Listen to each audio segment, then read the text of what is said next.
I've got the second set of SD cards. Some of my coffee companies.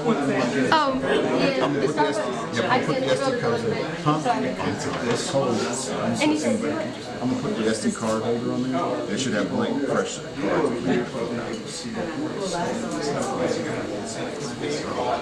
Oh, she went under. That's brilliant.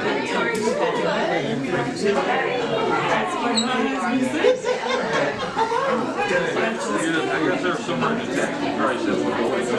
I tried. Me too. Yeah. I was on the cruise and I'm like, where am I going? Oh, bad word.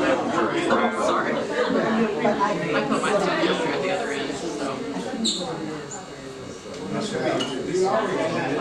Say where I just my presentation. No, going.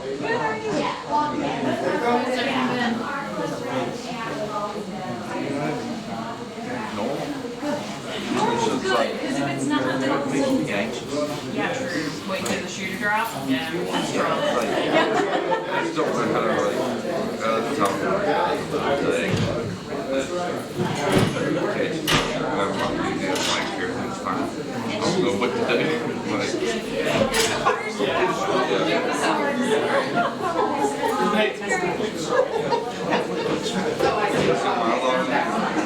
Busy.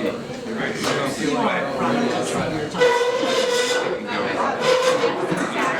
good. They're going one way hard to go.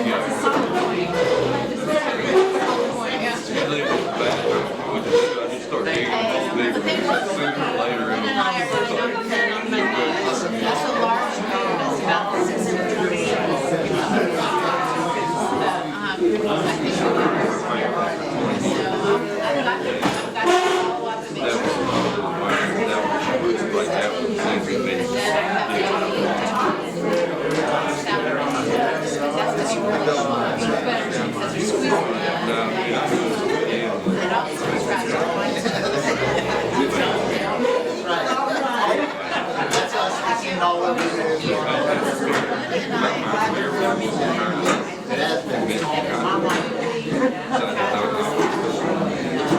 And it works.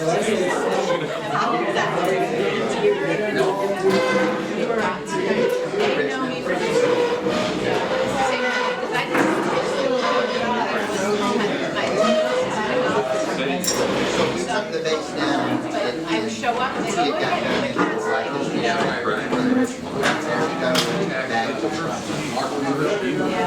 So we help put it together. yeah, I know, say, but I think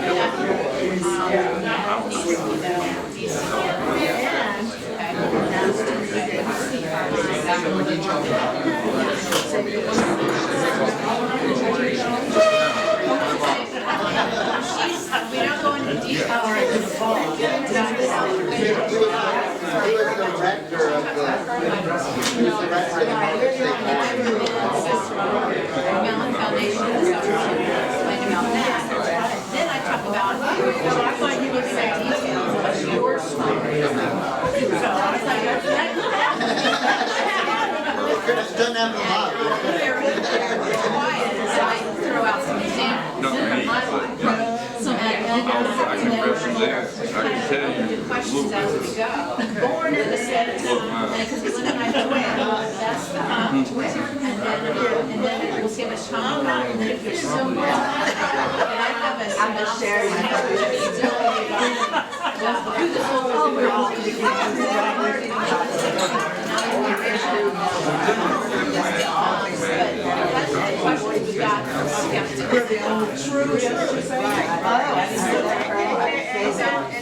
the Harvard University. Well, they're not.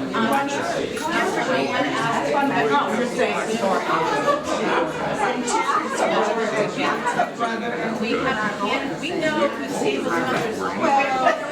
Now they're back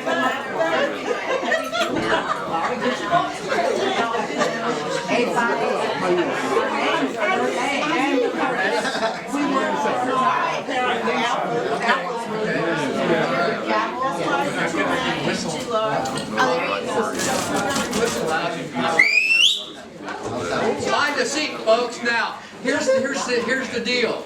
we're going to be looking that way, and we're also going to be looking this way. So find a seat, and you're just going to have to crane your head some in your neck. But let me just say thank you all for being here on behalf of the NAACP. This is an exciting time for us, and we want to welcome Paul and Rick and Patrick here. They've journeyed in a ways, and the weather forecast isn't the greatest. So we want to make sure that we don't rush ourselves, but we want to think about you all getting home safe. So find a seat.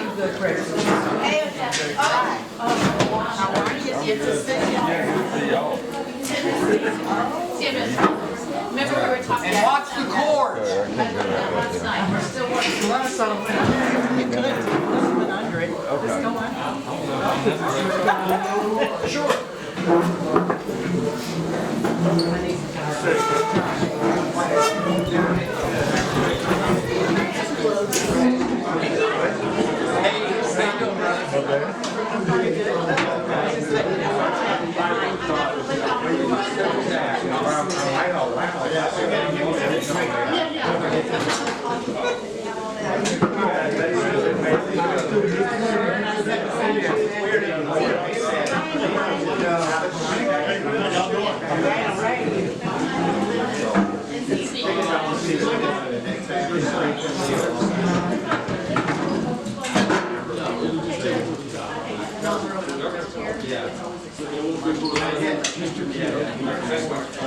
I'll go to this place.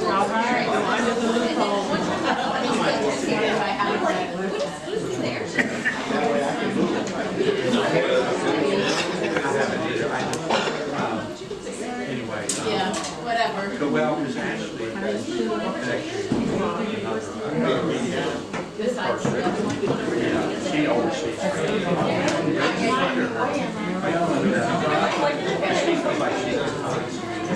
That's what you said yesterday.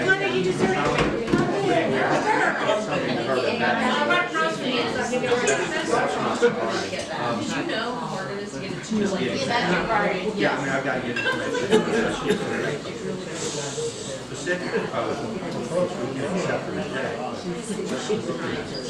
Okay, folks. Let's get this show on the road.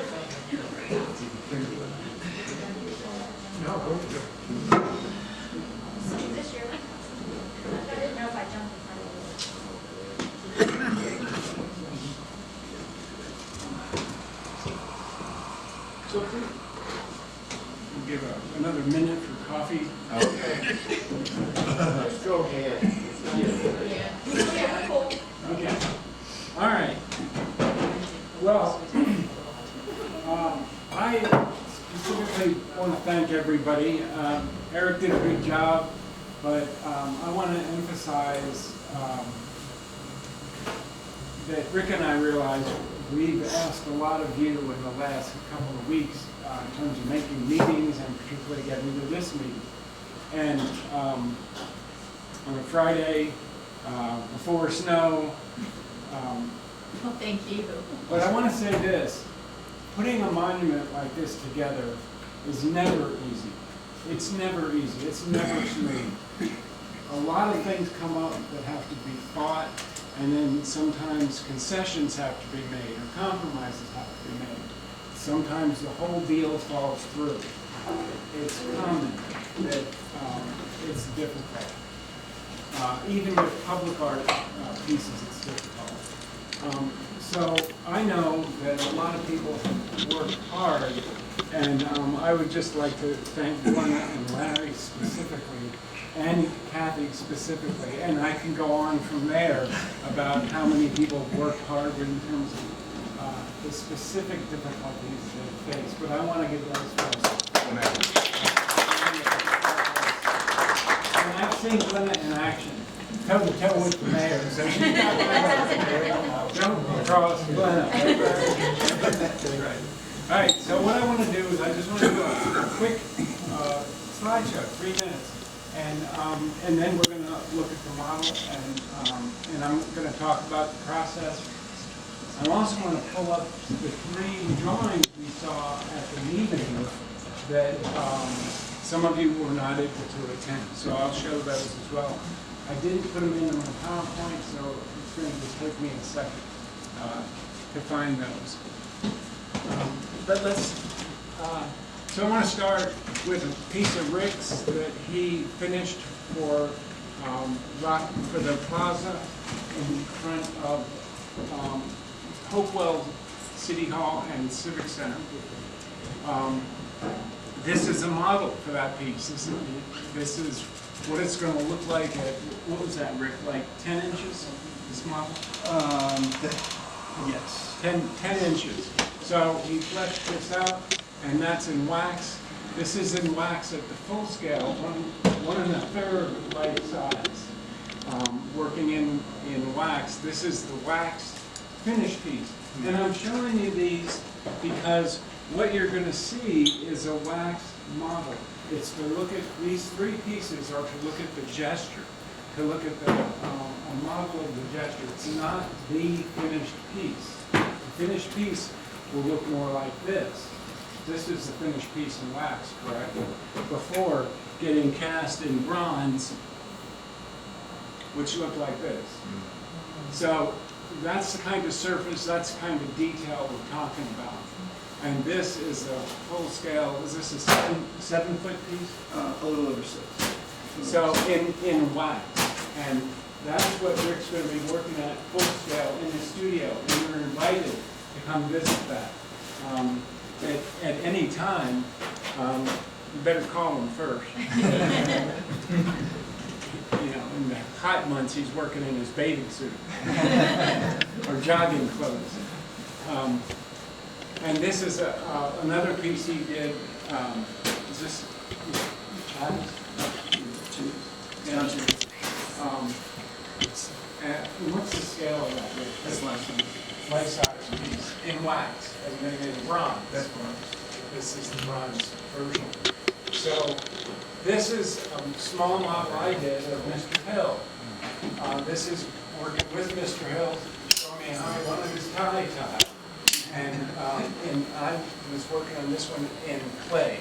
This is the bronze on the left and small models that we sold to pay for that piece, to pay for the installation. We didn't have to do that. We got a grant, and that takes a whole layer of effort on top. This is Mr. Hill seeing the sculpture for the first time. And he said, Mr. Hill, do you want me to put a tooth in there, you know, until you get... He said, no, that's the way it is, you know, make it like it is. So that's what we did. And this is in bronze, in Richmond, where his law office used to be. This is Martin Luther King, a small model I did to raise money for Hopewell Plaza, which went in before the piece Rick did. This is working from drawings for the Dr. King bust. And this was that bust in bronze. That's the level of detail the finished piece is going to be. That's not represented today. The gesture is represented today. Just want to make clear, some people think what you see is what you get. And this is on the way to that, but the detail and the refinement of the personality of this piece is yet to come. And then Mr. Ash, drawings first, working from photographs. The family gave me a proposal that his wife approved, but that proposal changed. It had to change, and I'll mention that in a minute. This is working in clay, and clay again. The figures in clay, and then in wax. Wax is where all these sculptures go, because it's hollow. It's hollow the same way an Easter bunny is hollow chocolate. It's only a skin of bronze. In order to get that, it has to be waxed first. And then the wax gets melted out of the mold and replaced by bronze. Let's see. So this is the wax legs of the Arthur Ashe piece, half of the legs. And the other side of that is the fingerprint detail of the sculpture. And those two sides would go together, but many things, pieces have to be broken up and invested or cast separately. Everything gets cast again. The wax gets cast again and melted out. And then the bronze is poured in those small pieces. And you're thinking right now, wait a minute, we're talking about a 7-foot statue. Why are these small pieces? Well, that's for the detail. When you get done at the foundry, you've got maybe 4 or 5 pieces to weld together, but maybe 30. So it's like a 3-dimensional jigsaw puzzle that has to go together. Rick and I don't do that. That's what the money pays for. It's part of that. But the foundry is another variable, and getting on your schedule is something that made us want to start as soon as we can, in addition to the deadline of the grant.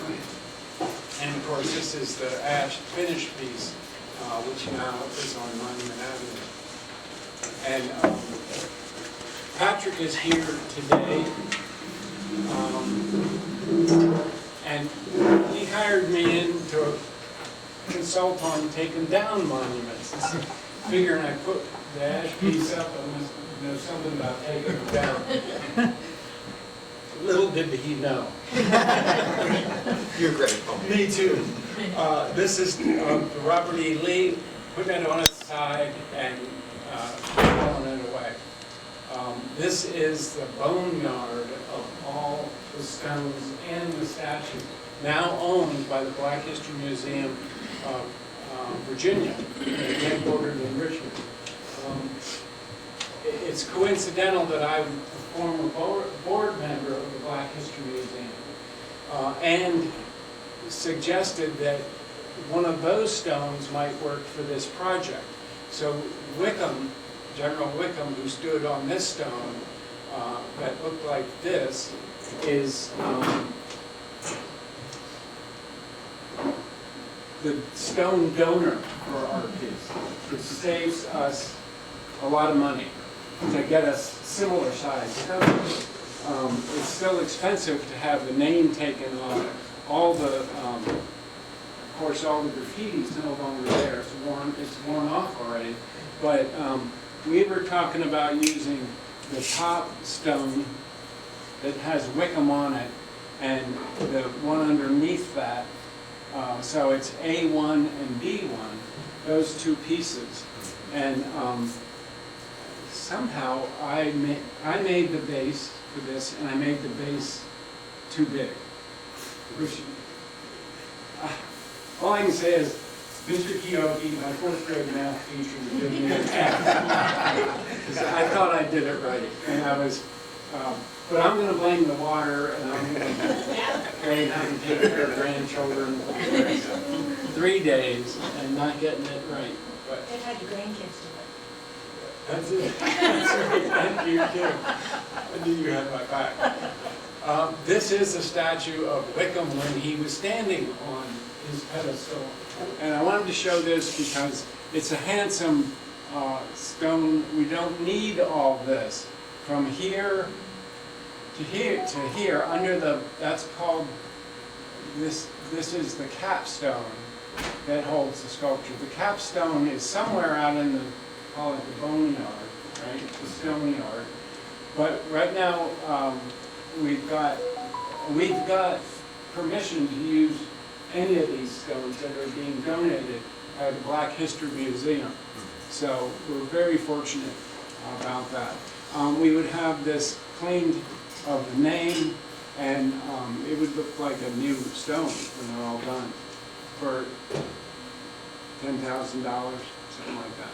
So that stone, those 2 stones, 40 or 50 or 60 or getting, how to get stone these days. It's also, this is expensive stuff, isn't it? That's right. That's right. So that's, this is the site that we're talking about in front of the old Baptist church. And what I'm going to try to do is find the 3 drawings that we presented. So give me just a moment on that. And I think I've got them right here, but you're going to have to bear with me through.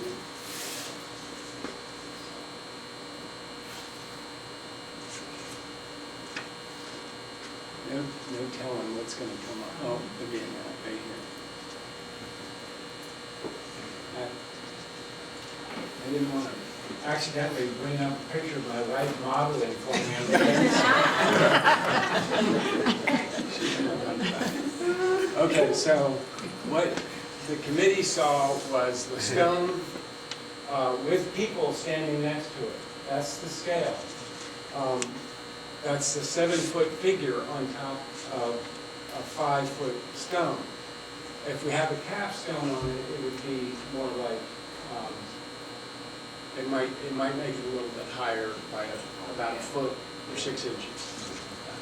So that was a standing figure with a gun or a hat, a full kit, the soldier's hat. This is a soldier walking, in this case holding a stick, and we decided that was not appropriate because having a weapon bona fide him as a soldier. However, in front of Reverend Coates' church, or the congregation's church, it was also felt that an active rifle, that would be a rifle that's pointed to shoot someone, would not be appropriate in front of the church. So these were opinions that were expressed, and we looked through all the opinions that we took notes on that meeting. And then this is the third kneeling version. And to be honest, bigger is better.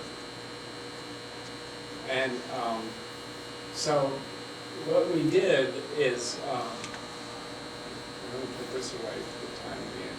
Actually, that's what I have to show for right now.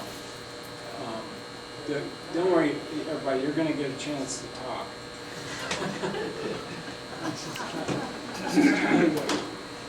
Get a grip on the whole thing here. So, I'm hoping I'm going to work around and get, no, I'll just stay here. This is good.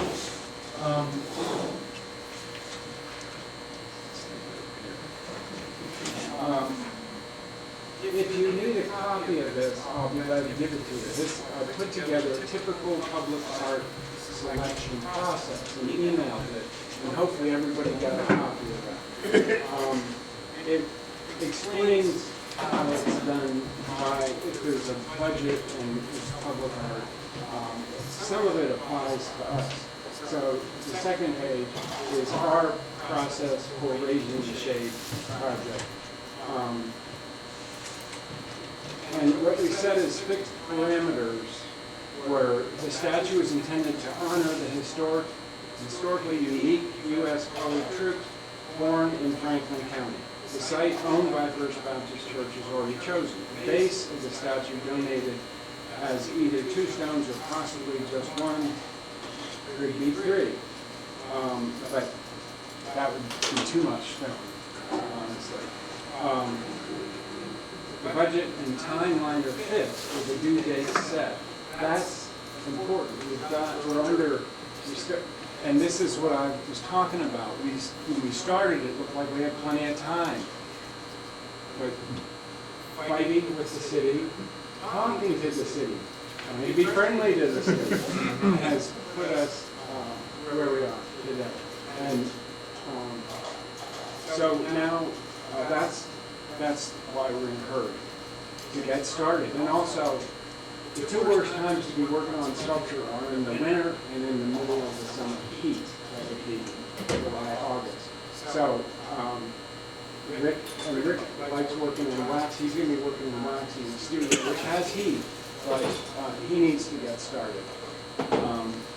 So, during the recent Zoom meeting on the 22nd, Sunday the 22nd last month, the attending committee members reviewed the 3 draft proposals. We learned that the committee members hold varied and strong opinions about what the statute should represent, which is how it should be. And we needed to hear from everybody, and we need to hear today what you think.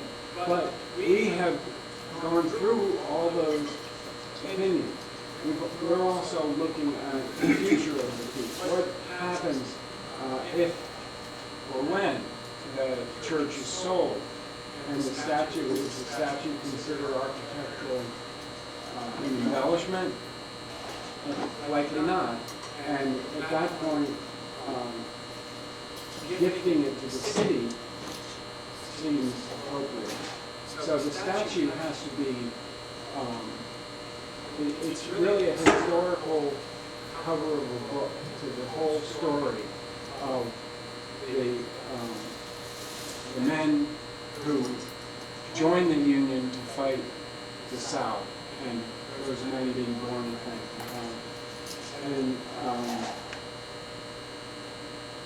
So that's what we're trying. That's what we tried to do. And Rick went through a number of sketches, and we'll show some of those. Just take out the word try. It's what you did. You got your representation. Okay, Andre's done. Wasting his breath. All right, I'm not going to go through more of this. I'm assuming everybody's ready. If you haven't, I'll get you a copy today. So let's take a look at the first one. And what we're going to do today is we've got three we'll look at.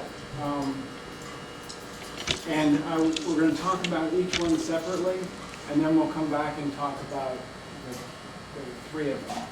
And what about this, what about that, and questions and answers to that. And if I have trouble moderating, then I'll ask Eric or Reverend Coates to do it. And I'll leave the room. No, I'm kidding about that. But we'll answer as many questions as we can. All right, well, so Rick, why don't you go ahead? All right, so just to reiterate a couple things that Paul said. So we started off working through a lot of different ideas. We did about 16 of these small maquettes or just idea sketches. Just trying to respond to what was talked about in our meetings, and so what that represents is just a very, very basic idea about the general pose, and nothing really specific about the figure.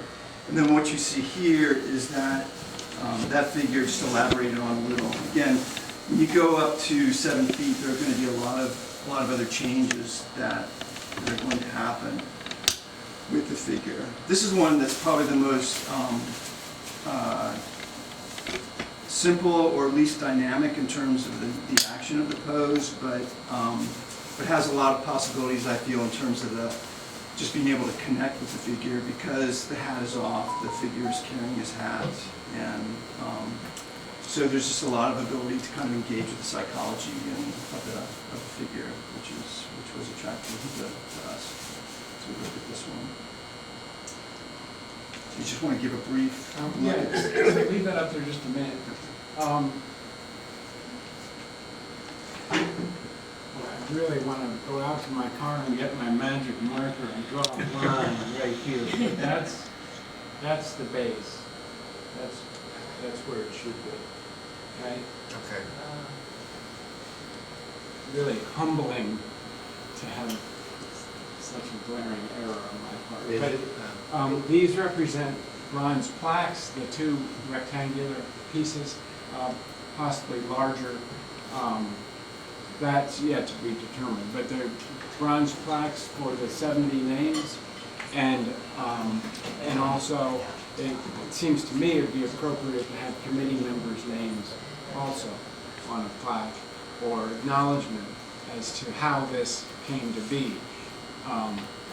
That decision would be made by everybody, but we budgeted to do bronze plaques for that. Paul and Rick, I have a quick question. Pictures allowed at this point? Are we allowed to take pictures? And if we are, I assume you both would want us to keep those to ourselves?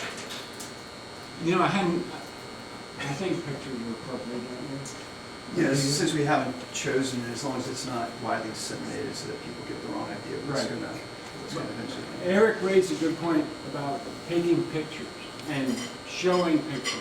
And today, we're gonna make a decision. You're gonna make a decision. And the decision you make, that can be the working maquette.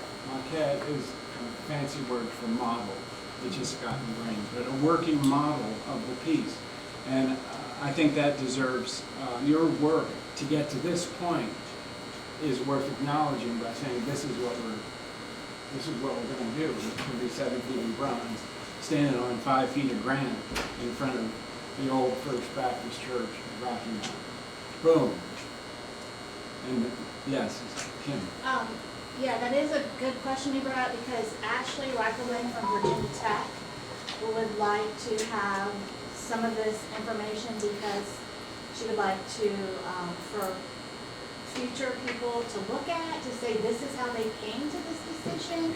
So that's a really good, like, are you okay that they're shown or shared with Virginia Tech, so that for They can do the historical documentation. reference, to say this is how this group came together and looked at these and made this decision. So I guess we need your permission. I think yes. The answer, I don't think yes. You- We're deciding yes. Okay. Because that's what we're doing here today, is to Okay. make some important decisions. And really, I feel everybody's in agreement that they would like to take pictures and bring something home and say, this is what we've been working on for years, right? Or striving towards. Yes, Can you pull out a couple other small ones that you did? Just to show those. now are we locked into selecting one of these? Can we make changes today, or Yes. where do we stand? So Larry's point is a good one. Can we make changes? Well, what I want today is to pick one of the three and then suggest changes that could happen based on what you've seen.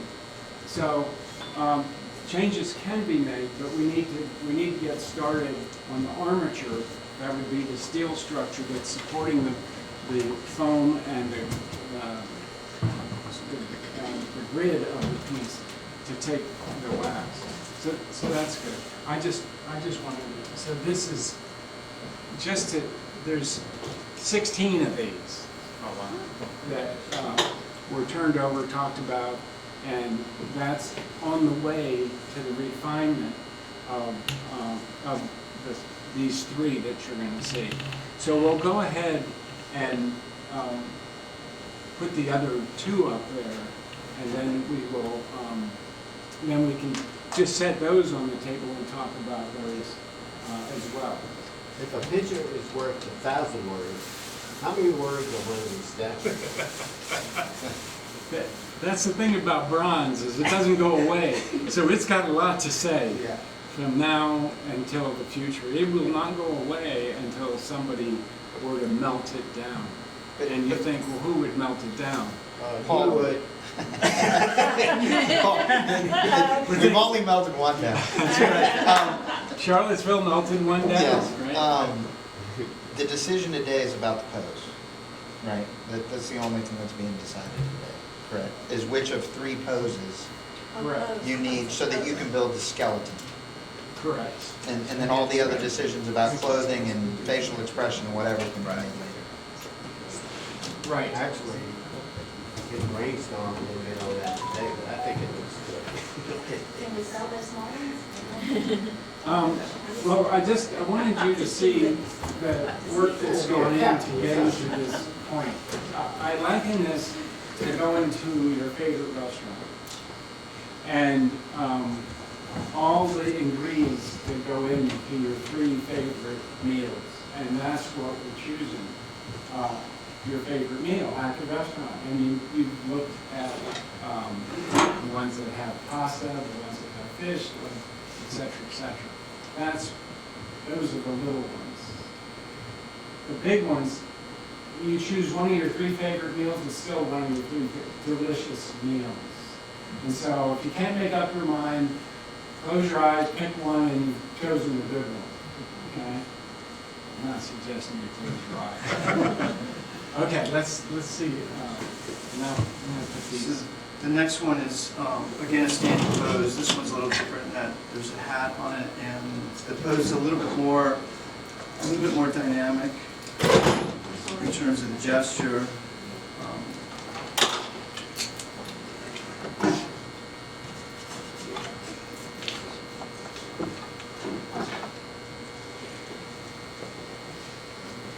It's a little less, a little less introspective than the first one. A little bit more, just visually dynamic with the angles and the negative shapes and so forth. My first observation is the faces seem to keep pointing to the right. Right, and that's on purpose because it's going to be facing, if the church is back here, the road is over here, the pedestal is going to be oriented this way. So he will be addressing downtown and also looking towards the Looking road. at the Right. cars. So this area back here is going to be less, it's not important, but it's going to be less seen. You'd be back at the church here looking forward. So this addresses the public. This, Well, as long as So the having gas a head points should- out, is that right? Get your compass out, Larry. so obviously having the head turned this way is just not as interesting. And that's a weapon, right, that he has in his. Yes, this is going to be a rifle. Yes. This is going to be a Springfield.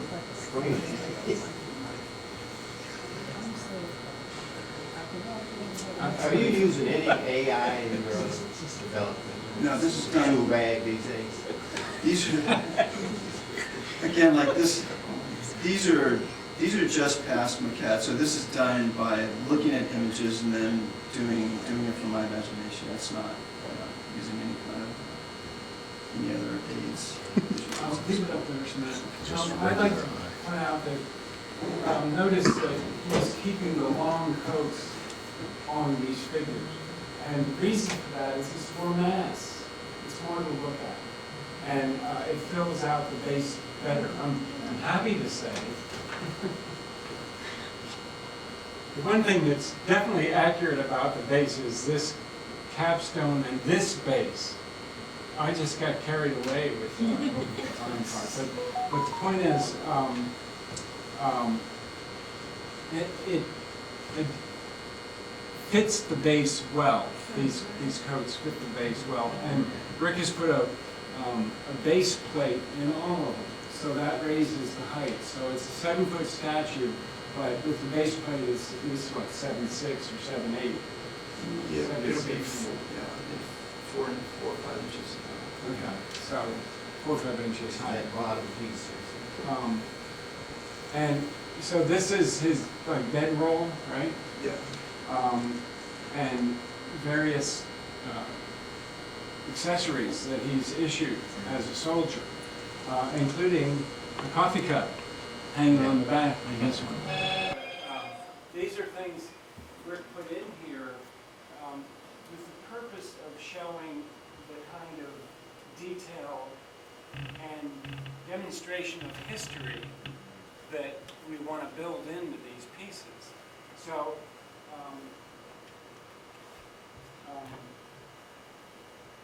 anything else you want to say about this? Yeah, on his belt for the coat, does it have the U.S. buckle on it?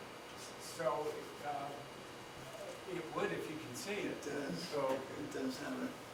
I need to be looking at it. That comes way down there. yeah, But there's no insignia or anything on the buckle yet. It's just a flat piece of wax. but the idea is really that it's an individual. This is an individual who walked the earth, who born in Franklin County, moved to the north. What a courageous thing right there. And then came back to fight in the Civil War. I mean, that's the person we're trying to represent.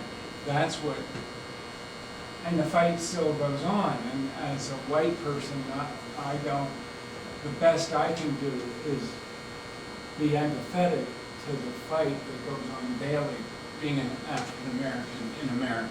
And any white person who doesn't recognize that is asleep. How many people in the documentary that's being developed have pictures that you could just look at and let that work through your spirit. One of the things Rick does is looking at the pictures, but picking a model, a person, and it'll be based on that person. And you want to speak to that? Yeah, I think just kind of going back to what you said, so when you see like a head like this head, that's not the head that's going to be there. That's just that's just a constructed head. It looks like a Again- creature to me. I think that said something like that.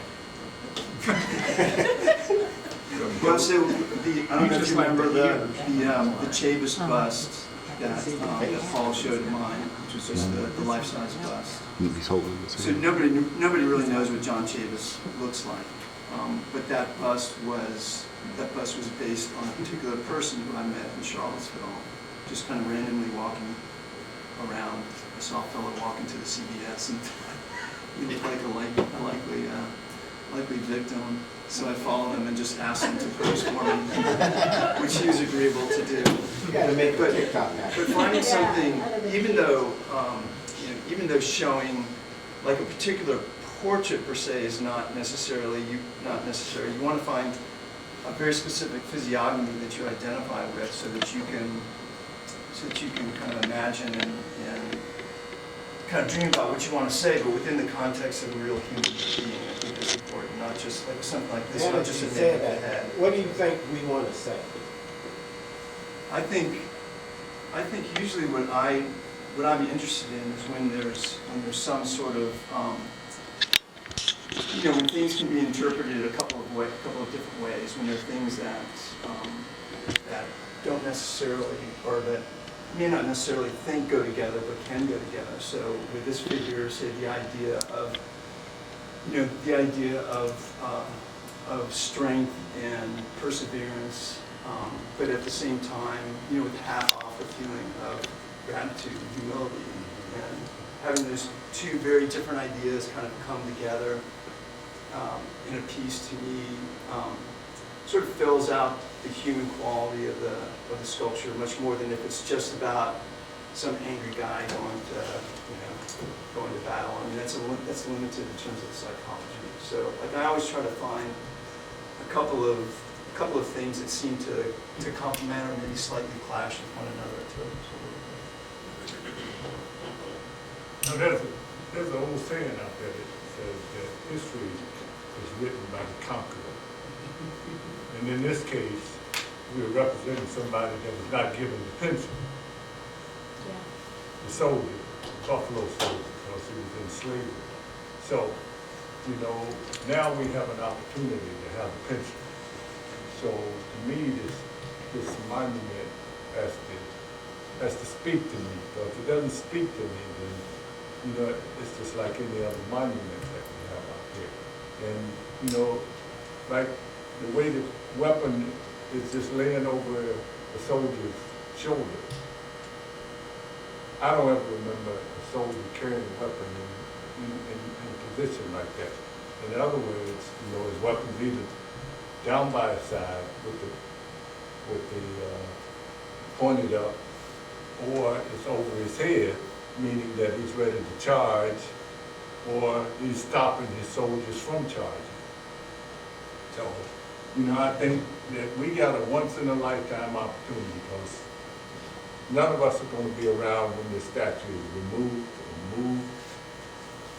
But we now have an opportunity to write our chapter in this history, and we have to get it right.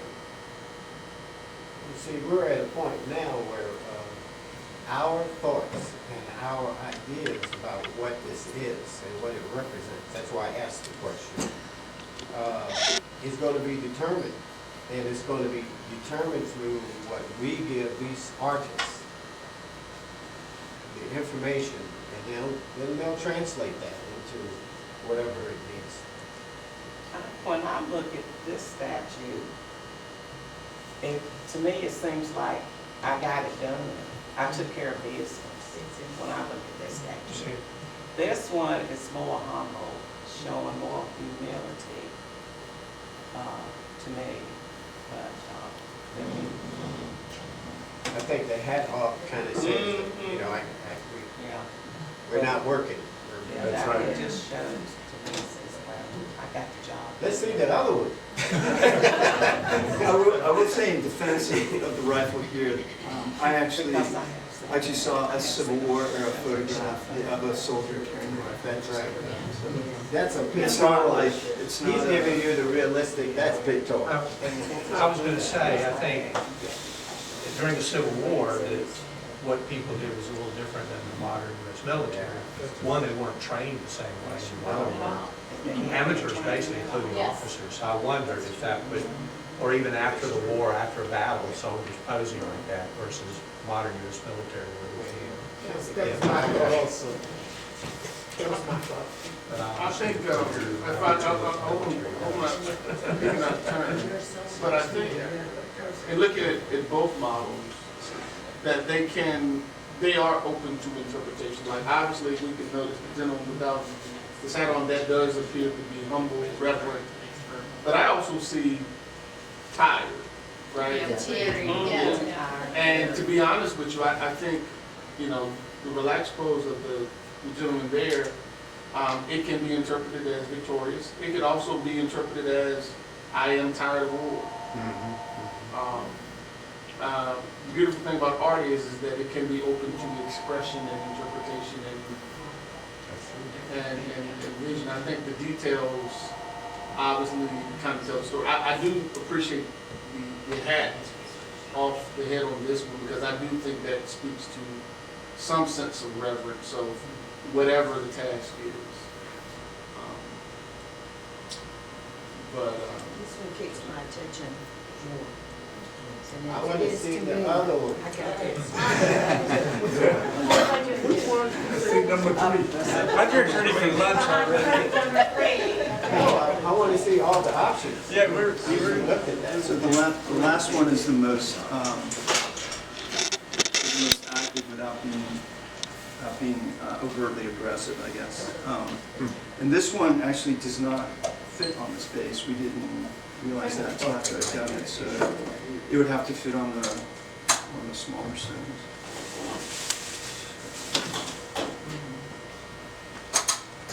This is a scribing thing.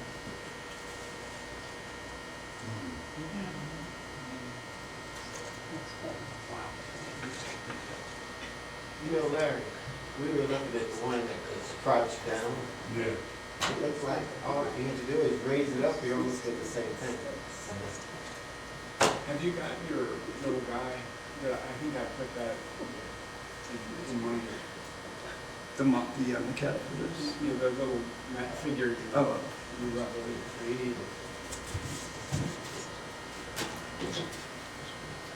It's too small. Yeah. Could I say something? Yeah, go ahead, Carlos.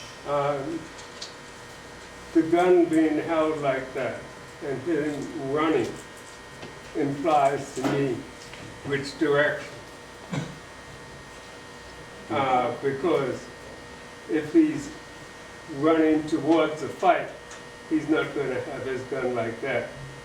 So I get more the feeling like he might not be running away from the war, but he's running to a clearance. But I don't feel like he's running into battle. Is he running or walking? Well, are we going into battle or what are we Yeah, I going see into? running or walking. He could be walking, he could be returning home after that. Yeah, but the pose indicates that he's running. You know, you can see the movement in it to indicate that. But even if he is, what I'm saying is that I just feel that I don't have an indication in which direction he's running. I think he's running south. I like the show of action. This is the front side. Keep in mind for this one that the base is not elevated. The piece, it's not elevating on the piece. first level of that? Yeah, so the grass is right here. The grass is out at the bottom. Let's put it down here for a second. So are you saying if that was the option that they wanted to go with, you wouldn't use the Wickham base? We'd use one of the lower stones. Yeah, 8-foot C1. There is another, there's another possibility with the striding figure is the actual, the stride length might be able to be shortened so that with the capstone on top, it might be able to fit on a higher one. So this is like a long stride length. So Paul, what do you think of what are the pros and cons of having this more at eye level? That's a good question. Everybody hear that? What are the pros and cons of at level figure? 7-foot figure, it's 18-inch stone, so it's, the figure's up there, right? Probably this high. But being able to walk up to it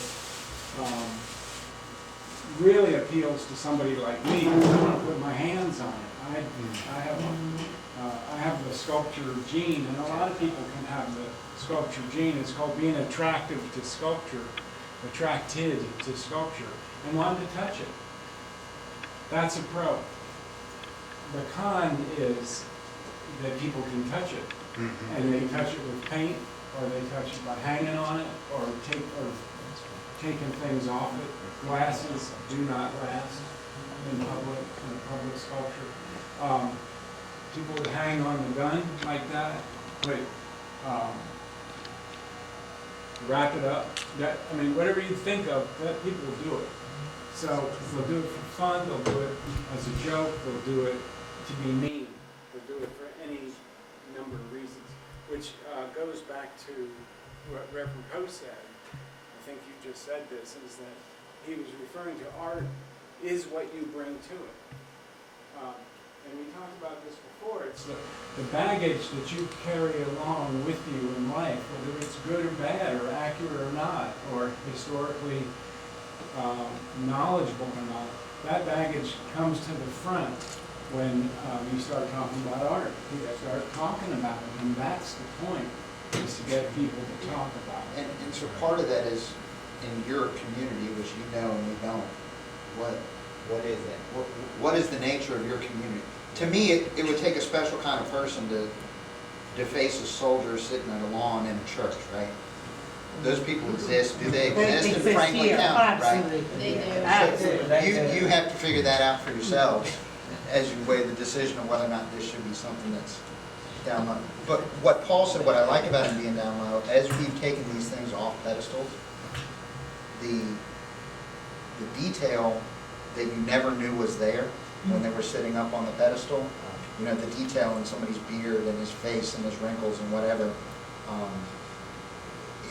it's something you see a whole lot more the lower it gets and the more you get to interact with it. When it's 14 feet in the air, you don't always pick up on those things. So there is some benefit to having it down low if you think it's a good idea in your community. So the question is, do we really want people to be able to touch it? That's a major consideration, I think.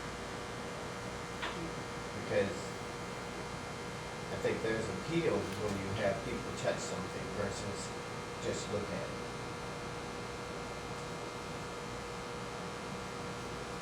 This is a good time for me just to say, at the pleasure of the committee, Rick and I can leave the room if you want to talk about the sculptures individually or not. And we could talk about you with your beard. We're very down to earth. We're very down to earth up here in Franklin County. So we never expected you to leave. No. We want you to hear everything. Well, really, we want to hear. It's a nice offer. We want to hear what you have to say. Right. Just to clarify though, for today, what y'all really need, we have to choose one of these big poses so you can start on the big structure. Right. And then other things like expressions, insignias we need to decide soon, but not today. Right. And then ground level or on the pedestal, will we have to decide that today, or could that, is that something we need to decide today or not? Obviously, the third one has to be ground level, but the other two could go either way, is that right? The third one could Potentially, might but- potentially go up. It's actually, when I was doing it, I was thinking that of all three, that's the one that would be best to be up high because of the, just with sculpture, there were just certain things that are going to be, like, as physical pieces are going to be more vulnerable than other, and that the weapon in that particular sculpture is a little bit more vulnerable. So it would be nice for that sculpture to, for us to be able to kind of massage the pose so that we can get that up higher. I actually did. But Rick, does that mean if that goes up higher, it becomes smaller so that it can fit on the base? Just the base would become less rectilinear and more, sort of come in this way, so it wouldn't be quite so long. The width of it is okay, it's just the length of it. You talked about narrowing the stride, but when I looked at the first one and the second one, the distance between the legs seems the same. It's different is the ground that they're standing on. On this one, what represents the ground is narrow, and what represents the ground here is long. But the strides seem about the same. But this is the problem, like this length is the problem. Right. So the idea is, can you get the figure looking like it's walking in a dynamic way, but have the feet closer together so that we can cut off some of that. And then it would go up on the other. I did a couple of other walking figures where the stride length is, of the smaller pieces where the stride length is not so wide. Again, I did this one, just wanted to get a little bit more sense of movement into it. I wasn't thinking about whether or not it was going to fit on this. So, is that rectangular, the base, or is it square? Because he could always be turned. Are you talking about this? Yeah. That's No, it. the This? base that, yeah, is that? That's square.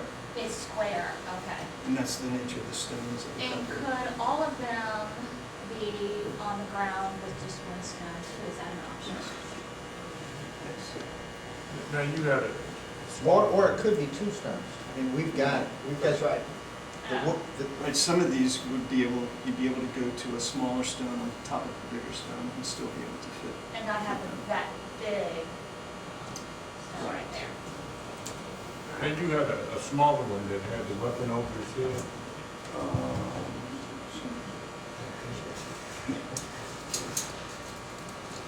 Do you like that one, Larry? I think so. That's good. We did, well, after our last meeting, when I started doing these, I decided to do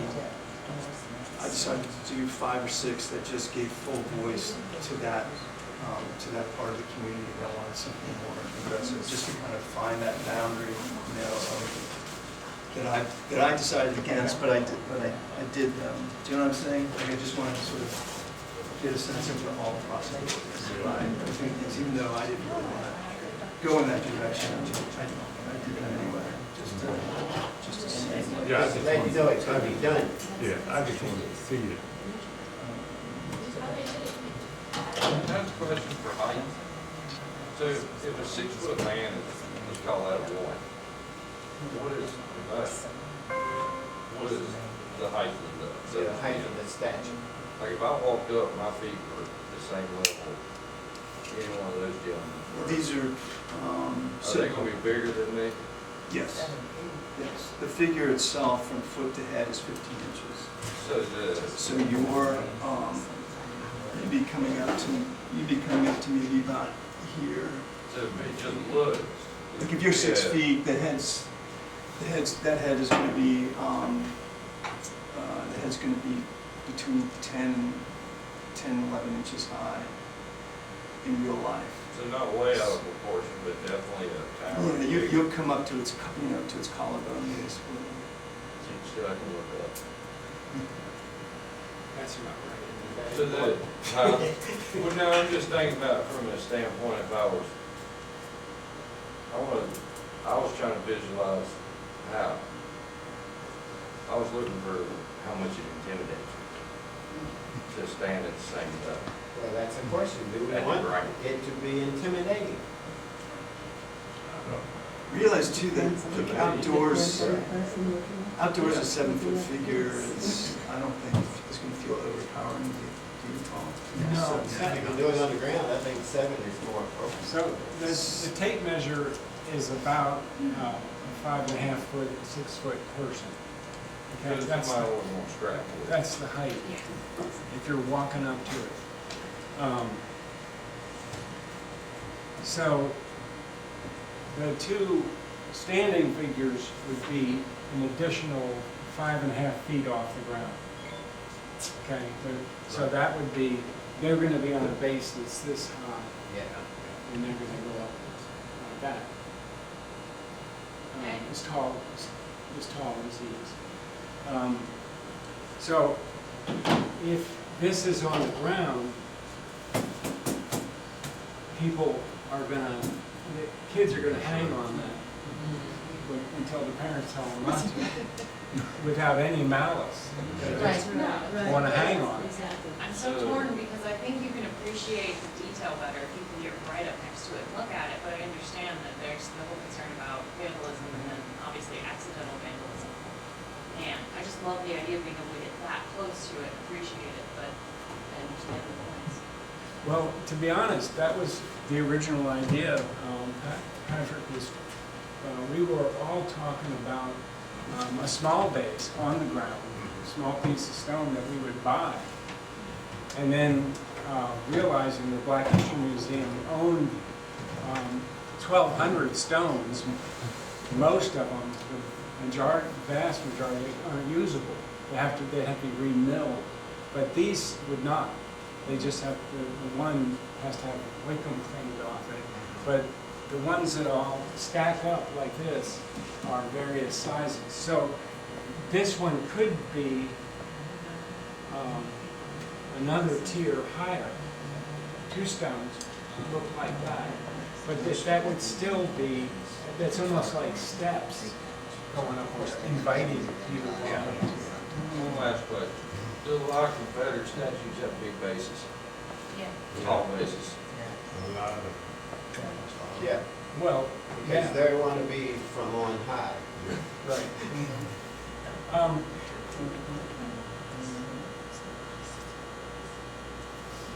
We down here on the ground. Well, I mean, a lot of statues have big bases, not just Civil War, but any war, Yeah. you go to England, people who were Yeah. in Parliament, I mean, they have a big base, because Right. looking up at them, that's the show of status. Yeah, and in It's fact, the just sculptures very important. often designed. Because I remember the Henrietta Lacks statue in Roanoke, which I love, that we're honoring her, but it's kind of underwhelming, because it's on ground level, so you see it, it is kind of, It's life size. it's life size, yeah, so you're like, oh. And y'all had mentioned, if it's life size, it's underwhelming. It needs to be 7 feet to look like size. We just need to buy that one for Yeah.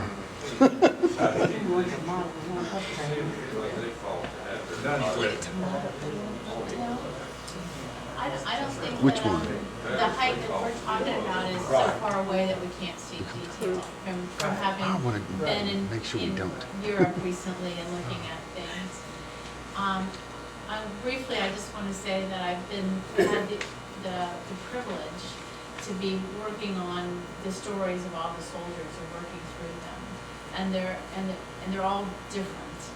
A lot of them are very fatigued at the end of the war. But when you brought out this one here, it made me immediately think of the one soldier that did come back. That was George Holland. He was enslaved here and escaped, which was kind of a unique story among all of our soldiers. There were many that were free and migrated north, and there were a lot more. The vast, more than 2/3 probably were sold away from here as children or teenagers and enlisted in other places and went home to their families in all these other places. But George, and the average age of our soldiers is probably, 28 to 30, average age. Some really determined. We had a couple that were approaching 60. but lied about their age in order to be able to serve. There was that determination. George was on the young side, and he was promoted to corporal, which was unusual. Corporal sergeant was about as far as the white officers that were promoted, but he was young, was promoted to corporal. And he did come back. He was the only one that came back. And married here, had 8 children. And I think he was, a very determined, probably kind of cocky, feisty young man to have escaped and gone to Ohio. There was kind of a trail from here through the mountains to Ohio. And the research I've been working on has confirmed that. He was promoted, but then got caught stealing and was demoted before he was honorably discharged. Because he was, taking care of business. And so that's just for what it's worth. And when you pull that out, I said, that's George. So that's all I've got to say. So that's all I've got to say. I'm thinking, which one do I want the mayor to look at? Can we vote?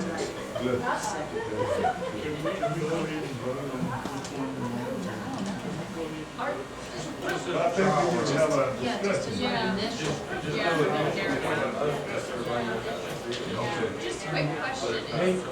David, Just a quick question. I was just waiting to let discussion continue to go, and discussion should continue to go, but I have a vote selection process That's good. sheet to give one to everybody. Appreciate that. And it says, right, number 3 next to your first choice, number 2 next to your second choice, and write a number 1 next to your last choice or your third choice. Keeping in mind that any of these choices, Rick, I want to point out the gesture in all these is really lively. I mean, they're not just standing there. And 99% of any of the Confederate soldiers you see, they're just standing there looking like hot dogs waiting to, go in the Stiff. Yeah, stiff. So, these are beautifully done little sculptures. They all are beautifully done. And they do represent a lot of different emotions and different attitudes, but it's important to consider what has been brought up several times is what do you see in the sculpture? What do you want to see? And is that what you want to see? Is that what other people are going to see? Challenging, well, I'll just leave it at that. I just had a quick question before I vote. So, once we do kind of narrow one down, is there discussion open to, like, for instance, the gentleman with the gun on his shoulder? Would it be possible to have his hat on? Like, is that the next stage of the discussion, or is this kind of what we're voting? Or is this kind of what I'm saying? I was actually thinking that on the drive down, with that particular pose, there's certain poses where the hat could be off and others where it wouldn't work. So see, like the striding figure, it doesn't really work to have a hat on. With that figure at rest, you could potentially have his left hand holding the hat.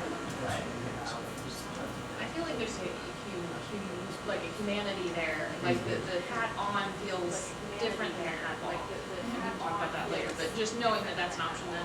But the hat is part of the uniform. Right. I'm not saying get rid of it at all. I'm saying definitely have it incorporated. But we have to, I guess, talk about what it means. Yeah, he's got his hat in his hand. Okay, gotcha, I see that. The first one, with the cap, with the cap being made as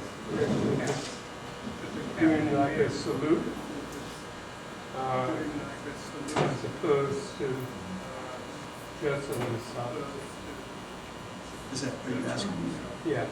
I think it's open to it's open to interpretation. We could have, But would that make you feel uncomfortable to, would that make you feel? to do what? To do That interpretation, would that make you uncomfortable? that is how it was. More like a salute. Then you'd have to take away the weapon, because the weapon is done with a salute. Is then armed straight up in front of the body? So in order to do that, you have to remove the weapon, if you salute. It's more of a military pose to me. Yeah. One thought is that we could take a moment, rearrange the room a little bit, so everybody could kind of walk around this table and take a close look. It means also standing up, breathing more air, and getting revived a little bit. So let's go ahead and do that. Those three tables back. Here's a way to smooth the table back.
I just wanted to get something off my mind, and I've got such a checklist of things I need to check off.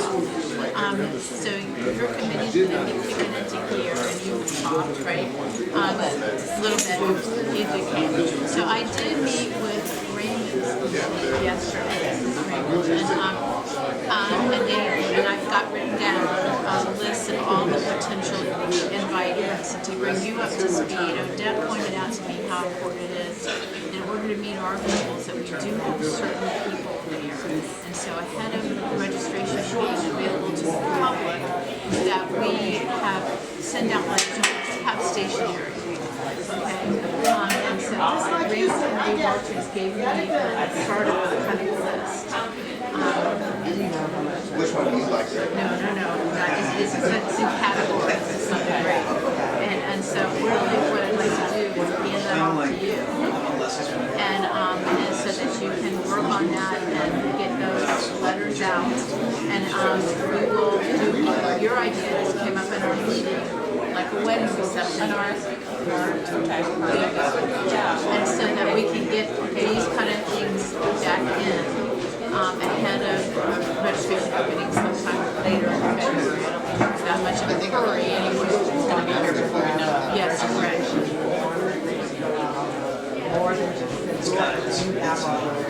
It's the least, well, it's the least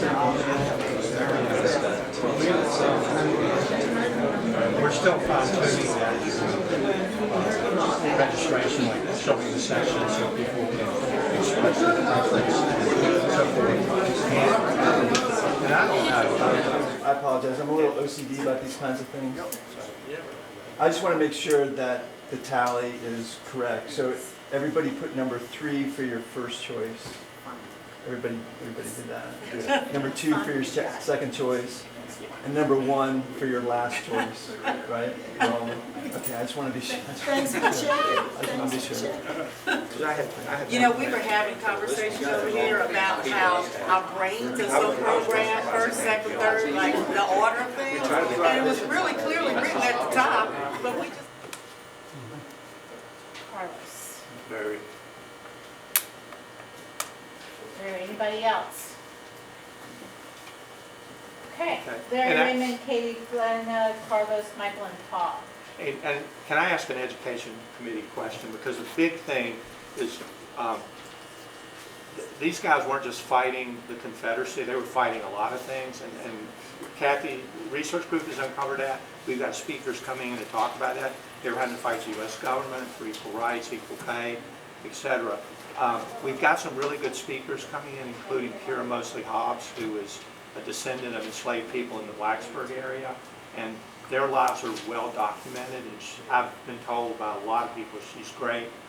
She's working with descendants of the family that enslaved the Fraction family, her family, which is to me an amazing project for bringing people together. And let's move forward while acknowledging some things that we wish hadn't have happened. But we felt early on a big part of that was to have some small group discussions led by people who are qualified to lead discussions where you're respectful, but there might be disagreement, might be different viewpoints, including we like some people who aren't as excited about this statue as we are. We'd like them to be there and find out, one, why it's important that we honor this history, that we're not making up anything, we're just bringing out stories that haven't been focused on for a long time. So we feel like having small group discussions is important with people who keep it respectful, and maybe there'll be some discomfort. You know, you hear some things you don't want to hear, like we've heard that Kathy's heard this. Why don't they put a statue honoring all soldiers?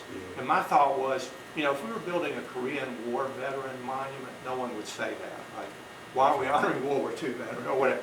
So, you know, there's some undertones there in that question, but how do we engage them? But what we're running to the education committee, we have really good speakers, and we only have so much time that day. So some of them are wondering, well, do we really need small groups? I think we do. Yeah, I agree. Is that? Yes. And then secondly, if we do a small group, obviously you can't go hear a speaker at that time. So you'll have a chance to learn about the research the locals, researchers and the tech students have done, and learn more about our local Franklin County people. Also about USCT in general, some of the issues they faced, both during and after the war. So to go to a small group, you have to give up one of those sessions. Personally, I think it's worth it. What do y'all think? To have a good discussion with people you don't normally talk to.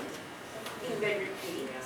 They will be repeated, but given the number, our goal was we wanted, I mean, any conference I go to, there are more speakers than you can attend otherwise, you know, because not everyone's as interested in one issue as, you know, so, but, you know, to do that, obviously, there's one session you'll miss out on.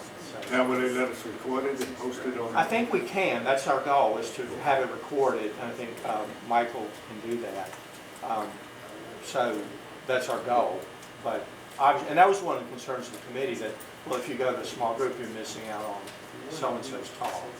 But, I mean, to me, one of the positives of this is having serious discussions about some of these issues with people that I might have known, but I haven't had those kind of discussions with. And one of our goals is to keep that going in some form, because otherwise, after a while, it becomes, well, that was nice, you know. So if you don't start, I feel like if we don't start it that day, it's not going to get started. So, you know, that people will mean to, yeah, we should get together later and talk about this. But if you don't do it that day, it's going to be, oh, well, that was good. I'm glad I went. But, so, I mean. I think the most important part about a discussion group like that is that the prompt for discussion is very, very well defined and clear. And you mentioned that the people facilitating have to be trained and know how to keep the discussion and not let it come out, be brought. And so I think it would be a very good discussion, but it has to be handled very carefully. Andre is going to explain it for us. I may have to go. Thank you, Andre. Thank you. From your voting, this is one of the best voting systems that you can have, what they just gave you to use. That is a tool that we use in quality assurance to make really important decisions, because we want everybody to have a say. So you notice everybody voted on everything. Results. 50% or 50 votes, or points, we use your pointing system. 50 points went to the statue with the hat. Two of them have hats. Yeah, which one with the hat? No, that's Striding. with the hat. This is striding. Striding. Yeah, with the hat. So this is the one that got 50 votes. Okay. We had 39 votes for the soldier striding. Number 2. And of course, 31. So, here's the deal. In statistics, we are at a point where we need to make some changes to come to a consensus, 75 plus. Statistically, just because it'll guarantee that we will be successful. Whenever you have a 50-50 split, it just creates dissension because people, human nature just won't allow the process to take place, and they start jabbing and talking bad and all that stuff. If we have a consensus here, I know statistically we have a great opportunity to be very successful with this and accomplish everything that we set out to accomplish. So, how do we do that? 50 with the hat. The other two, soldier striding, soldier without hat. Can we have an expression from some of you on how you came to that conclusion? So, and how we can mix that into this. This seems to be the strongest one, but it can change to whatever you want it to be. And if we can incorporate something that would now get this consensus, if we ran this all over again, which I don't think we really need to, we'll have a 75% consensus in this group that the image we've chosen is where we're going. It's where we're going. We're moving forward because we need to make the decision today.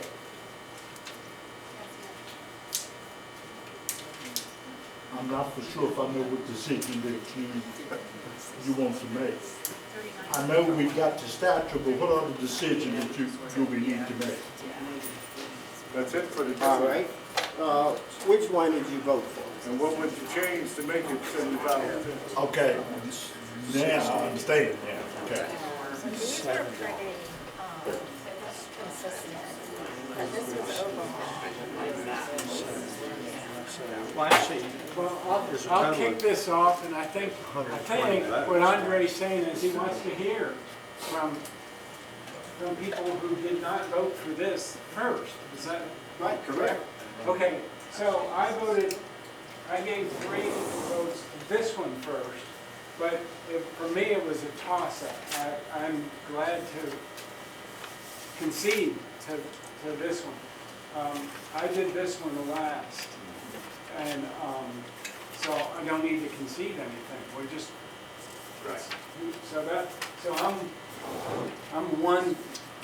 I'm down with number 2. Yeah, and I'm the same way. I had a toss up, between these two, but so I'm good with that one. Likewise. All right. I would be good with that one too, because I went with this one because of what you said about that soldier, so I would go with that too. Others? Yes, sir. Do you have an opinion? Do we, once we agree to that, any other changes we can make, like the gun or? Yeah, this is a starting point for the next level of definition that these gentlemen need to be able to do what they need to do. I sent the pictures to my son, who's a 22-year Navy veteran, and he liked the one with the soldier wall. Yeah, me too.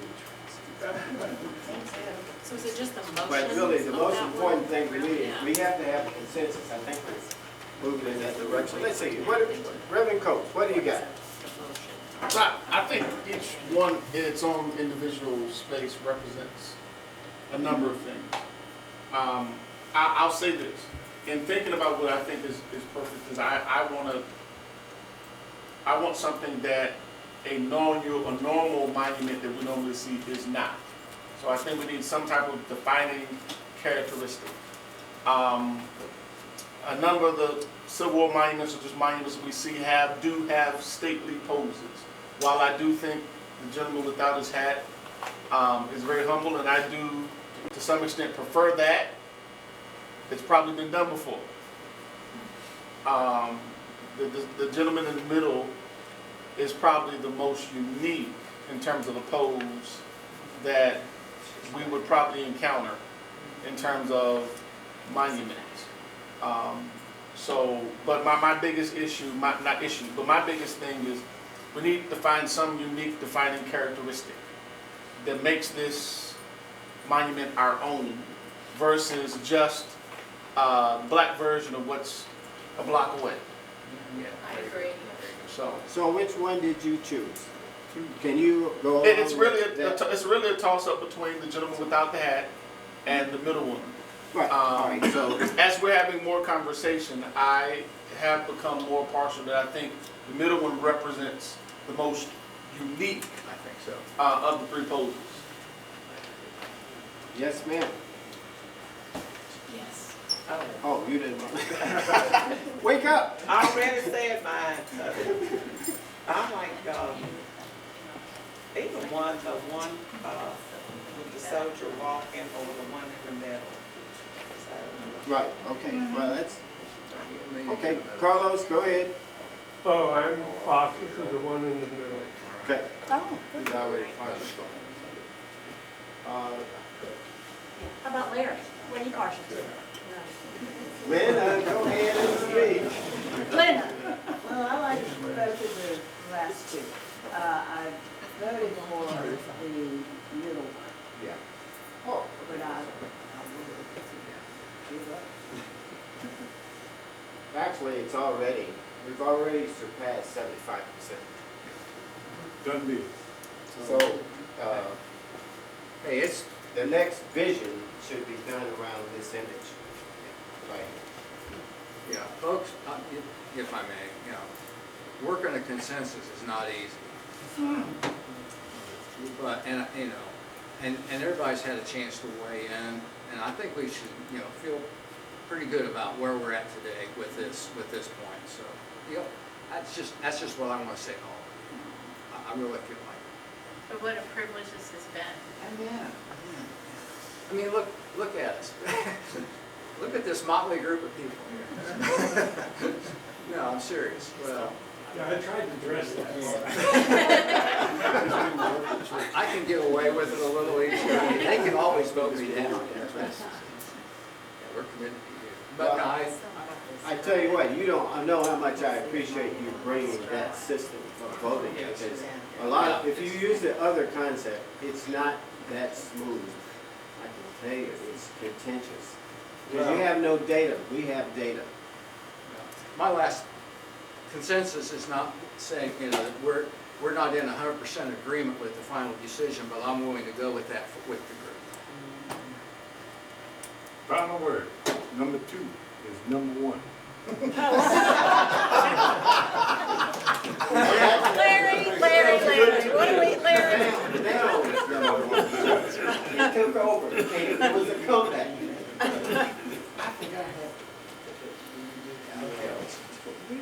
There we go.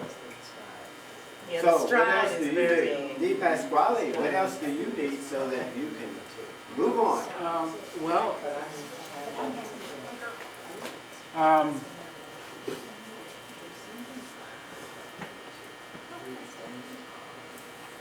It really is, for me, it's a moving experience to be surrounded by all these dedicated people, talking to each and every one of you, for being here, for the work you've done, for things that you've suffered to get to this point.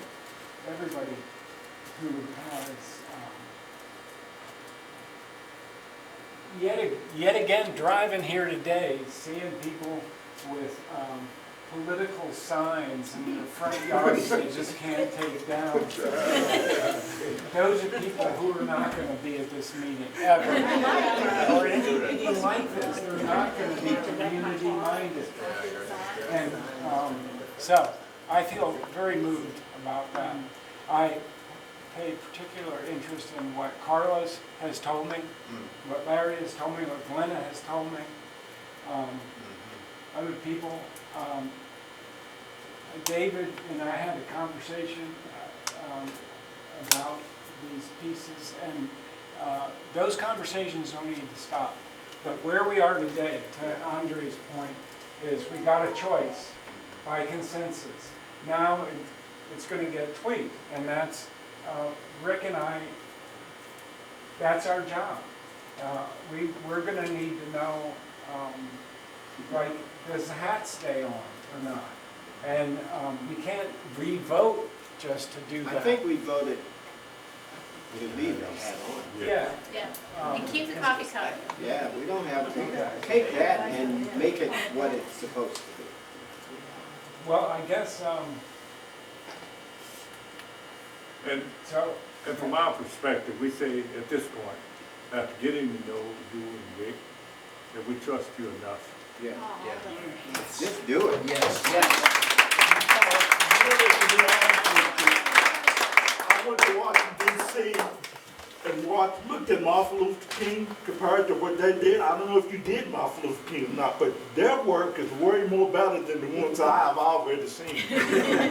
yeah, that was my piece. To be honest, I think your work is a whole lot more better.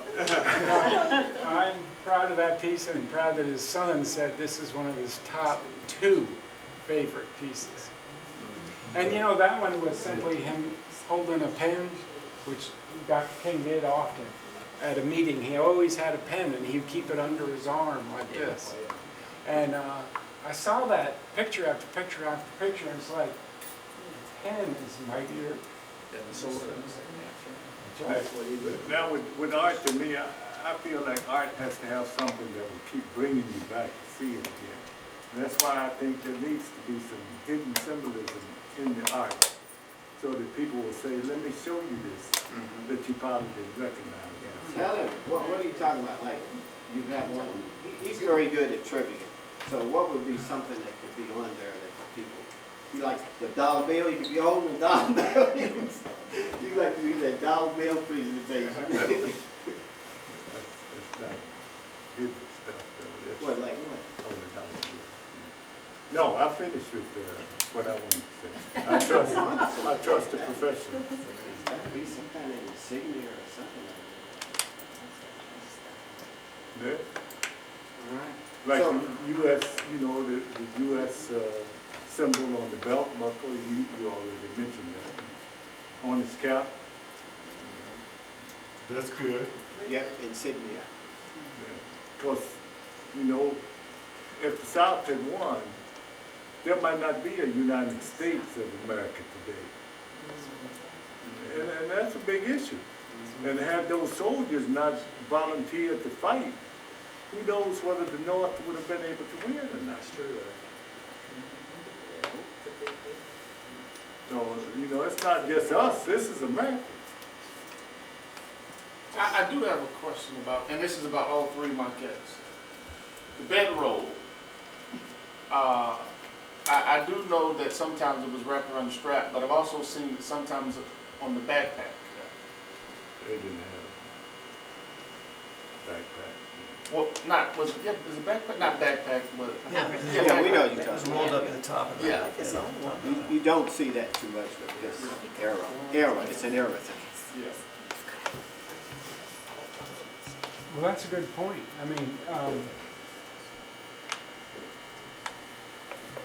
I've seen it both ways. One thing that will kind of inform some of those decisions is when, so that's at 15 inches, I'll be working this at scale, 7 feet in my studio.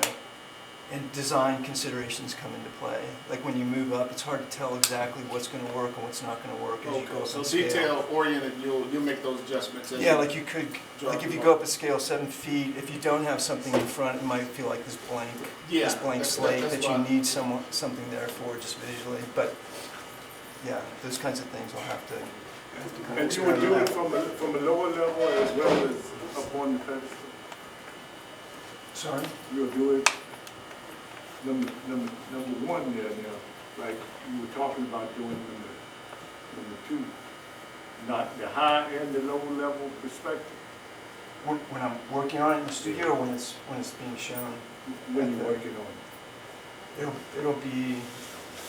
It'll be more like the one on the right. Like it'll be up on a platform. It's But maybe not about the 12 high inches. platform. No, no. Yeah, that's what. You gotta get up there, ain't it? How old are you? My studio's not that tall. I need to put it up on that. But the middle one, I'm the one coming we've down to agreed visit, I upon, can take that. it would be on both pieces of the Brooklyn piece, right? Yeah. Okay. Right. We Unless coming down you there all to see decided you wanted it more accessible. I don't know if you came to a consensus on that. My issue is, I like accessibility. My concern is, accessibility also gives space to, the ability to be degraded. And having it on a pedestal might serve a protective purpose. Me too, I feel the same. Yeah, I would have to about that. I mean, just considering the landscape and how this area is used, it's just uncomfortable, I think, to climb that hill, to get close to anything anyways. So having it just, you know, when you're walking up and down this street, even when the church doesn't have something out there, nobody goes up in that space, nobody walks around the parking lot. So I think having it at the highest point where folks who are driving through, that's how you're going to see it, when you're walking down. I don't think It's a people will natural approach it barrier. because there's just a barrier. Cool. Well, should we break for lunch? Oh, you wanna go to lunch? No, lunch is, Aren't comes you out. having- You're having too much fun.